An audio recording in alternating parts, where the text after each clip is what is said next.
सभी लोगों को जय हिंद, नमस्कार। आज का वीडियो में हम फिर वही हमारी जो मुहिम चली है असम राइफल को Jammu Kashmir light infantry regiment की तर्ज पर इसको एमओडी आर्मी रेजिमेंट बनाने के लिए जो हमारी मुहिम है ये जारी है। और इसके लिए हम सबसे पहले अपने जो बड़े लोग हैं इनसे अपने राय ले रहे हैं, इनसे बातचीत करने का प्रयास कर रहे हैं।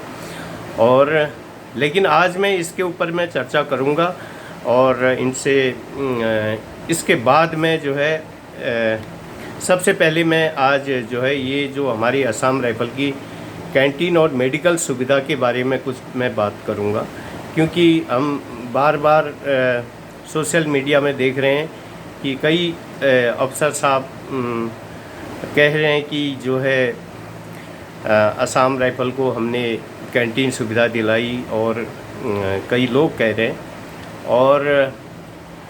और हमारे जनरल सेक्रेटरी साहब का भी हमने वीडियो देखा और वो भी कुछ अपने डॉक्यूमेंट दिखा रहे थे। तो जो भी है, मतलब आपस में ये नहीं करना है, मतलब हमें झगड़ा नहीं करना है, मतलब एक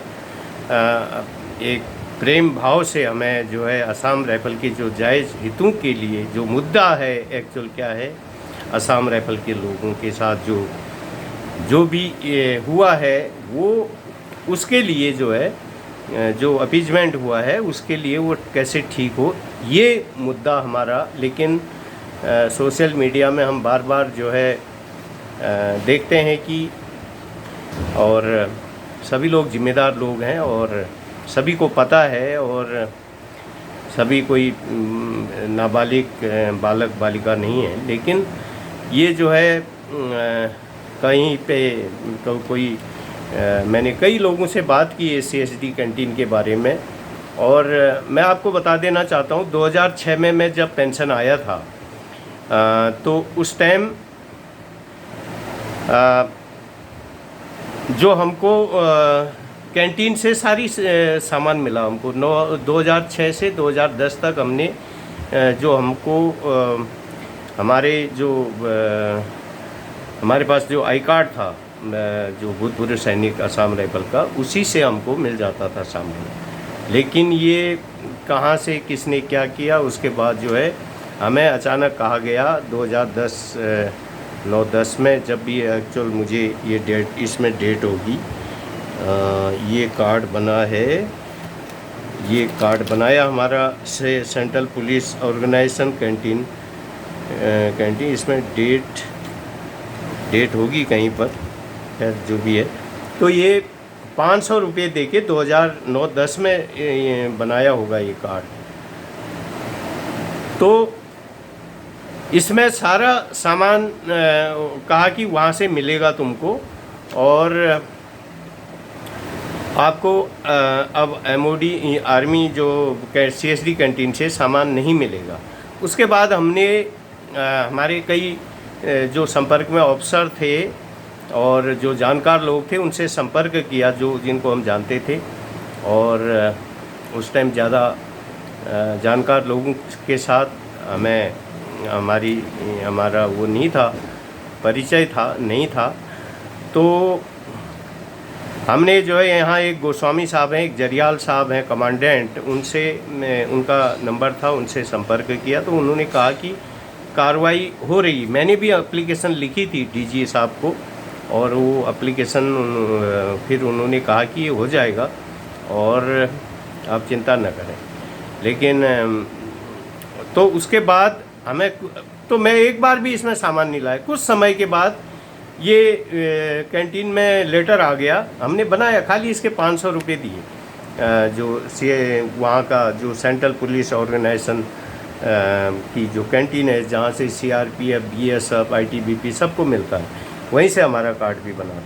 तो फिर हमारा लेटर आ गया, कई जगह से कार्रवाई हो गई और कि आपको कैंटीन मिलेगी करके लेटर आ गया। उसके बाद हम फिर इसमें एक बार भी मैं सामान नहीं लाया, खाली 500 रुपये जमा की। तो कहने का मतलब जो जो भी कह रहे हैं कि हमने ये सुविधा को दिलाया, कई भूतपूर्व सैनिक कह रहे हैं कि और कई अफसर, लेकिन इसका ऑर्डर जो कोर्ट से कोई किसी ने अभी तक ऑर्डर नहीं दिखाया है और कार्रवाई की होगी। इसके लिए हमने असम राइफल के महत्वपूर्ण लोगों से बात की थी उस टाइम, ये होना चाहिए करके, और कई ऑफिसर साहब ने चिट्ठी भेजी। यहाँ मैंने भी 2-3 कमांडेंट साहब लोगों को बताया कि ये जो है हमको आज तक मिला तो अब क्यों नहीं मिल रहा। आज तक सारी हमको मेडिकल सुविधा भी लागू थी, और तो उन्होंने कहा कि कार्रवाई चल रही है और हो जाएगी। अरेवा जनरल सेक्रेटरी साहब ने कार्रवाई की है, वो कह रहे हैं कि वो कागज़ भी दिखा रहे हैं, और लेकिन इसका कैंटीन से मुझे लगता है कि कोई ऐसा ऑर्डर, मतलब कोर्ट से कोई ऐसा ऑर्डर नहीं हुआ, और इंडिविजुअल जो है कोर्ट में कर CSD कैंटीन सुविधा दिलाई हो, कोर्ट का ऑर्डर हो, वो ऑर्डर किसी के पास है तो वो दिखा सकते हैं ताकि हम उसका वीडियो बनाएं। ये ऑर्डर है करके जो कि जिसने कोर्ट से दिया। हाँ, ECHS भूतपूर्व सैनिकों के लिए जो अरेवा जनरल सेक्रेटरी साहब ने व्यक्तिगत रूप से कोर्ट में केस करके उसका ऑर्डर पास करवाया था, इसका कोर्ट का ऑर्डर पेपर सहित है, वो जो है हम उनको धन्यवाद देते हैं और उनको उन्होंने ये सुविधा दिलाई। लेकिन CSD कैंटीन का मैंने आज तक कोर्ट का ऑर्डर नहीं देखा, क्योंकि जैसा कि आप सभी लोग जानते हैं कि पहले जो है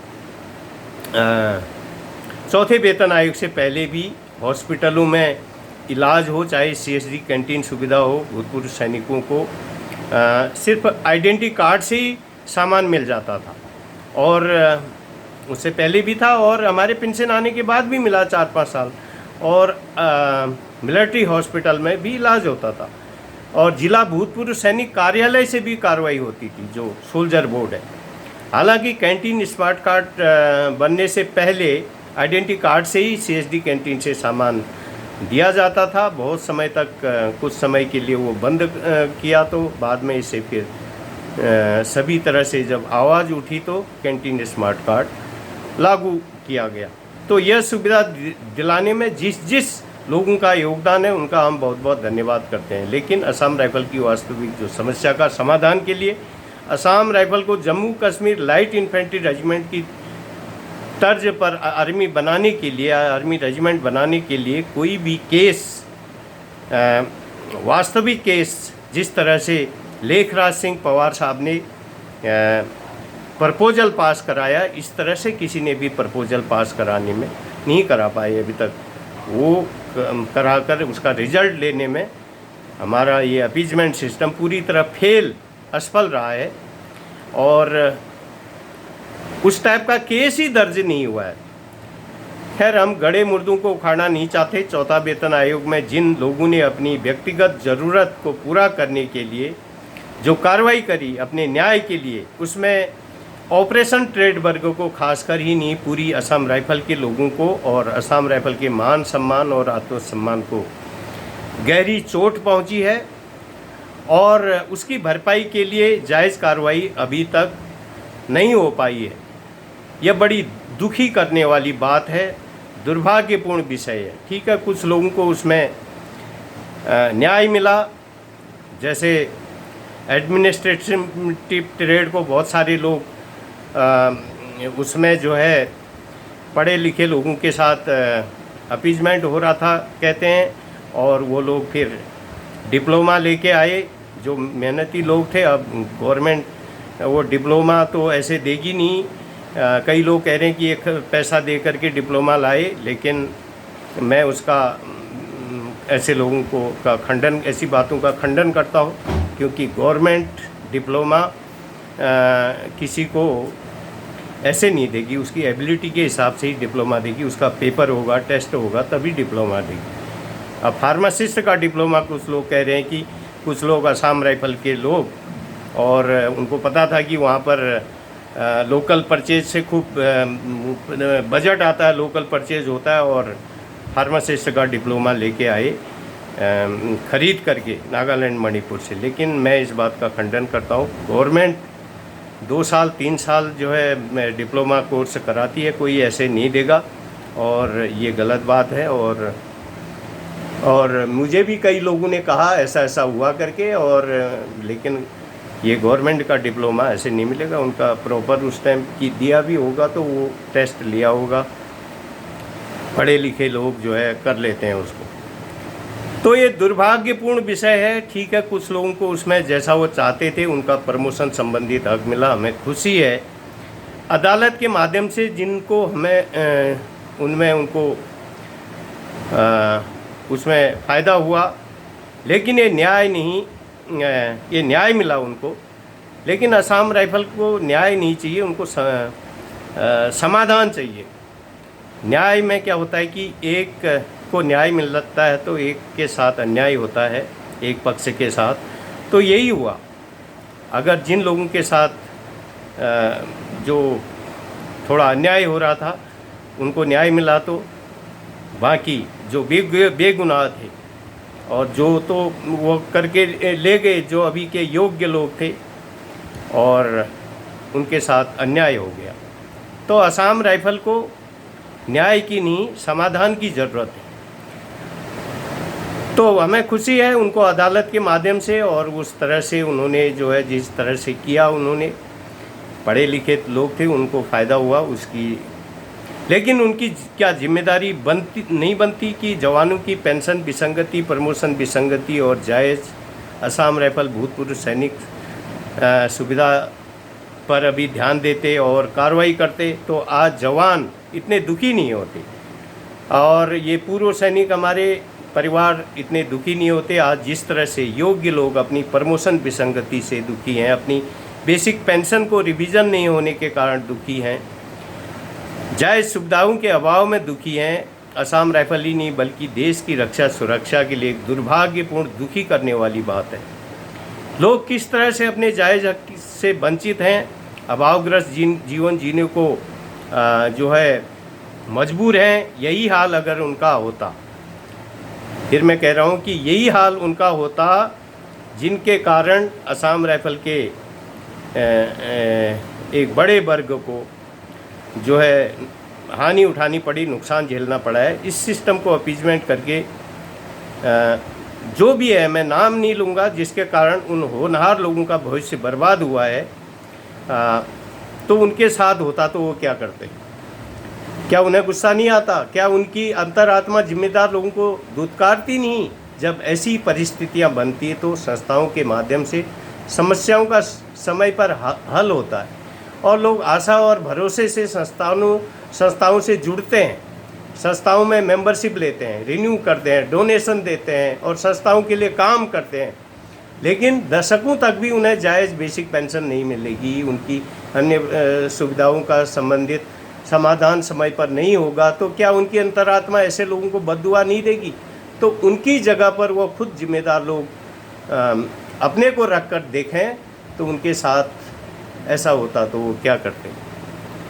तो ये मतलब बहुत एक पीड़ा देने वाली बातें हैं, और इसलिए आज मैं ये कह रहा हूँ कि असली मुद्दे पे आए। हम बहुत धन्यवाद देते हैं जिन्होंने भी खैर ECHS सुविधा तो का धन्यवाद तो हम खाली अरेवा जनरल सेक्रेटरी साहब को देते हैं, लेकिन कैंटीन सुविधा के लिए बिल्कुल मैंने बहुत से लोगों से बात की, तो इसका कोई कोर्ट का ऑर्डर नहीं है। इसके लिए कई जगहों से लोग कह रहे हैं कि हमने किया, और हमने भी बताया, मैंने एप्लीकेशन तैयार की थी, लेकिन फिर ये कमांडेंट गोस्वामी साहब, कमांडेंट जरियाल साहब ने कहा कि अभी मिल जाएगा, हो जाएगा, और ज़्यादा परिचित लोग मेरे नहीं थे। खैर, इन बातों को मेन मुद्दे में हमें आना चाहिए, और गड़े मुर्दों को उखाड़ने से कोई फ़ायदा नहीं, लेकिन हमें समाधान की ओर ध्यान देना चाहिए। और मैं एक बार फिर से अरेवा हमारे शीर्ष नेतृत्व को आग्रह करूंगा कि उन्हें कि इस दिशा में आप जवानों का उनका खोया हुआ वास्तविक हक दिलाने के लिए जो है बहुत देर हो चुकी है और अंधेर भी हो चुकी है। अब देर न की जाए तो अच्छा रहेगा। और इसका सही जो रिवीजन के लिए सबसे पहले ये एमओडी आर्मी तो जब बनेगी, और रिवीजन के लिए मैं जनरल सेक्रेटरी साहब से ख़ास लोगों को ही मैं बता पाऊँगा, उन्हें दे पाऊँगा, क्योंकि हमने जो है हमेशा डोनेशन में हो, चाहे मेंबरशिप रिन्यू और काम हो, 1-1.5 साल मैंने जो वहाँ काम की, लेकिन आदमी क्या करेगा, खुद महादेव नंगे होंगे तो क्या वरदान देंगे।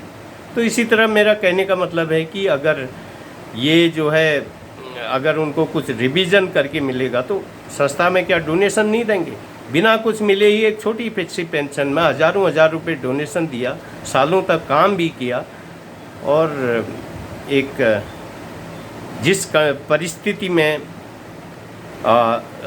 जो है हम लोग जीवन यापन कर रहे हैं, यही परिस्थिति अगर उनके सामने आती और तो उन्हें ज़रूर एहसास होगा। तो मैं आशा करता हूँ, एक बार पुनः मैं